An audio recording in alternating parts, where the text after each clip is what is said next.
Doctor Who is a show all about time travel, so the Doctor can experience events in very complicated ways, and their timeline might not always give them the quickest way to a resolution. Look at River Song. The Doctor met her at the end of her life when she knew him very well. They dropped in and out of each other's lives for years, and it was, to put it simply, complicated. There's such a rich history in Doctor Who which allows current writers to look back and make as many connections as they want to the past. For example, in 1983's The Five Doctors, the Doctor steals the seal of the High Council from the Master. It wouldn't be until 2013's Time of the Doctor that he would actually use it, and remind us that I nicked it off the Master in the Death Zone. With a new series on the way and David Tennant, Catherine Tate, Bernard Cribbins and the rest of Donna's family all confirmed to return, it looks like we might finally be getting a payoff to the story where Donna couldn't remember the Doctor without potentially dying, a story that was set up 14 years ago. So with that in mind then, I'm Ellie with Who Culture, here with 10 longest payoffs in Doctor Who history. Number 10. RTD Arcs. In Season 1, we keep seeing the words Bad Wolf.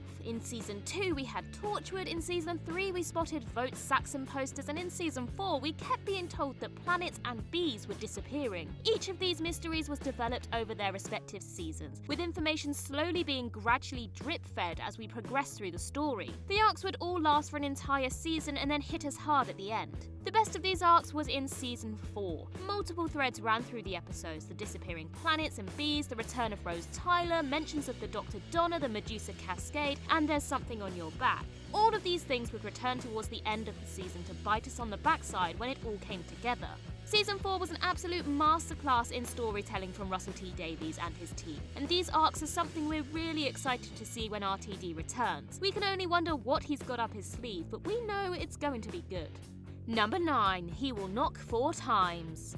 When the Master appeared in Season 3, it seemed he was defeated by the end, but we knew he'd be back after the mysterious woman retrieved his ring from the ashes. She would of course go on to revive the Master for the 2009 special The End of Time, which aired 2.5 years after the Master's last appearance. During the course of the specials leading up to this story, the Doctor learns of the prophecy that claims he will knock 4 times. Fans instantly connected this to the Master. However, when the moment came, it was actually Wilf who knocked 4 times after being trapped in a glass case that's going to fill with radiation, leaving Ten in a moral predicament. He thought he had cheated death and was suddenly confronted with the fact that he had to die to save his friend. This twist of fate had been a long time coming. He met Donna in 2006 and came across Wilf in 2007. He found Donna again and travelled with her again in 2008, then dropped back into Wilf's life in 2009. Fate was pulling him towards this for a very long time. Even more surprising is it looks like they're being pulled back together now, 14 years later. Number 8. Rose gets her doctor. Ten and Rose had a romantic connection that sadly ended before they could fully confess their feelings. The tragic events of Doomsday, which led to Rose being sucked into an alternate dimension and Ten burning up a sun to say goodbye, emotionally ruined us all and left us devastated that neither of them got their happy ending. A couple of years later in Season 4, Rose made a surprise return from her alternate dimension as the walls between realities began to break down. She spends the entire series reaching out to the Doctor, and when they're finally reunited, the Doctor is exterminated by a Dalek, only to regenerate back into himself. This unconventional regeneration scene leaves the Doctor with a Meta-Crisis clone. At the end of the arc, once everything is worked out, the Doctor leaves his Meta-Crisis clone with Rose. This version of the Doctor is the same as ours, but will age and live as close to a human life as is possible. Seeing Ten leave Rose with the him that he could never be is absolutely heartbreaking, but it's a payoff that was unexpected, and even addressed the Doctor's final words to Rose, which were cut short. Still, he doesn't get to say outright that he loves her. Number 7. Clara Goes Too Far. Clara's arc saw her build herself up to believe she's on the same level as the Doctor and acts like she's invincible. It was an interesting study of what can happen when people get too close to the Doctor if he builds them up as he did with Clara. Of course, she also had the Impossible Girl story to back her up too. She had been the most important person in the Doctor's life, with fragments of her scattered through space and time that were designed to die to keep the Doctor safe. Clara is often criticised as a prime example of being a Mary Sue character, but under the surface there's a lot of psychological damage to her. This led her to make so many brave yet rash decisions and eventually sent her to her death. It's genuinely harrowing how her character develops so drastically and makes us view the Doctor who encouraged her in an entirely different way. Clara's death wasn't the end though. During the events of Hellbent, it was made clear that her Mary Sue-style storyline even managed to help her escape death and fly off in her own TARDIS. Maybe it is a fitting full-circle ending for the companion who became too much like the Doctor. Number 6. Yaz's Love for 13. Some say that Yaz's love for the 13th Doctor has come from nowhere and has been shoehorned in too little too late. However, lots of fans spotted it way back in the early days of her run in season 11. It began with Yaz's reaction when her mum asked if her and the Doctor were together. Throughout their adventures, the way Yaz looked at the Doctor said everything. It becomes very obvious when you add in moments like in Can You Hear Me, where Yaz ran away from home after suffering from a mental health breakdown, and her ability to call out the Doctor when she needs to. Her behaviour when the Doctor returns in Revolution of the Daleks, where she gets mad and pushes her, always felt extreme for just a friend, and the way she keeps replaying and reacting to the hologram in Flux is rooted in a deeper love. These are just a handful of examples, but guaranteed on a rewatch it'll be very obvious that Yaz was always in love. It's a shame it took until Eve of the Daleks, almost 4 years after her debut, for her to admit it, but it's nice to see some LGBTQ+ representation being handled sensitively and sweetly. It was even more exciting but equally heartbreaking to see the Doctor handle the situation the way that she did. Number 5. Silence Will Fall.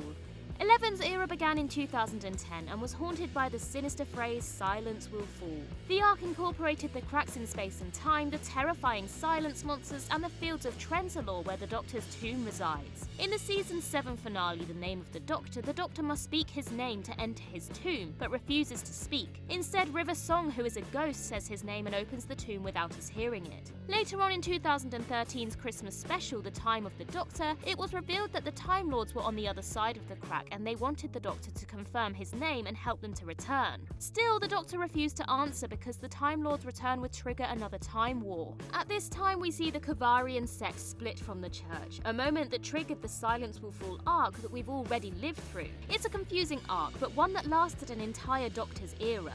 All of this chaos is dedicated to prevent the Doctor from revealing his name and continue the mystery of Doctor Who. Number 4. River Song at the Singing Towers. When the Doctor first meets River in the library in 2008's Silence in the Library, she sacrifices herself to save the day. River is heartbroken that this Doctor doesn't know her and promises that she knows him very well, even hinting that they are married. In her dying moments, she name-drops certain adventures and talks about their last meeting when the Doctor turned up with a haircut, a new suit, and took her away for a romantic getaway at the Singing Towers of Darillium. River returned multiple times over the next few years, appearing in the adventures that she had mentioned in her final moments, like the crash of the Byzantium. Her time with 11 saw their relationship blossom through their adventures and lead up to their marriage. After the 11th Doctor regenerated, the 12th Doctor wasn't lucky enough to meet River until after Clara's death. It was 2015's Christmas episode The Husbands of River Song that took us to Darillium. The episode's closing scene shocked viewers by appearing from nowhere and showing the heartbreaking scene which had been mentioned almost 8 years ago. Needless to say, the emotional scenes in this unexpected payoff ruined everyone's Christmas. Number 3. The Time War Genocide. The Doctor returned in the first series of New Who, having been through hell. We learn about the Time War, which wiped out the Time Lords and left the Doctor as the last of their kind. As the series progressed, we discover more when 10 talks more about the Time War and their home planet being decimated, and we learn even more so from 11. For 7 seasons, we see a character shaped by the pain of the horrors they endured and choices they made in this war, most notably in moments seen in Gridlock and the Rings of Akaten. It took until the 50th anniversary episode in 2013, a whole 8 years after the revival began, to finally get to see a real glimpse of the Time War. We even learn about a secret incarnation that we had never known about. In the Day of the Doctor, we see 10 and 11 meet the forgotten War Doctor and help him come to terms with what he has to do. They stand by his side and comfort him as he prepares to destroy all of the Time Lords to win the Time War. But thankfully, they realise they don't need to commit genocide and can instead save Gallifrey with the help of every Doctor. It was a surprising payoff at the end of a long, tragic arc and finally allowed the Doctor a reason to celebrate. Number 2. Twice Upon a Time. In Capaldi's last outing as the 12th Doctor, he met up with his first incarnation at the end of his life. With both Doctors refusing to regenerate, the story follows the pair as they eventually help each other accept their impending regenerations. While this didn't directly mirror events from the 10th planet, it was a beautifully thought out tie-in that made a strong, poignant finale to the 12th Doctor's reign, which had been built on the foundation of being the Doctor who saves people. The themes of death weren't just limited to the Doctors. It also involved a couple of soldiers from the First World War, frozen in a moment, struggling with being able to kill each other. They're eventually saved when the Christmas Day miracle begins and all soldiers famously put down their weapons and come together. Seeing the good influenced by 12, the First Doctor decides he's ready to move on and goes back to his TARDIS. In this moment, the episode cuts back to the original footage of the regeneration, bringing us full circle to the moment that had taken place 50 years previously.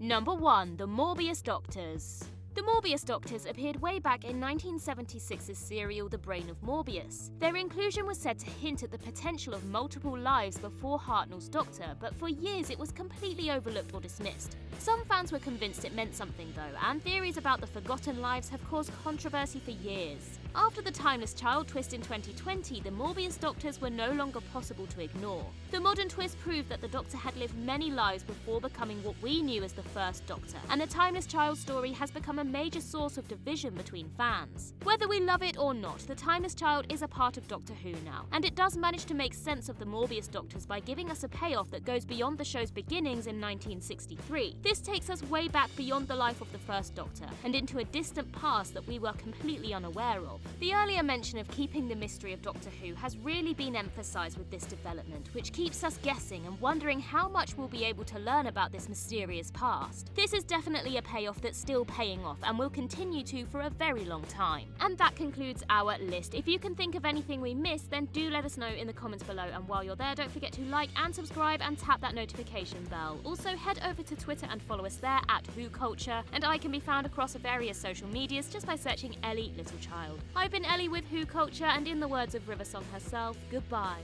sweeties.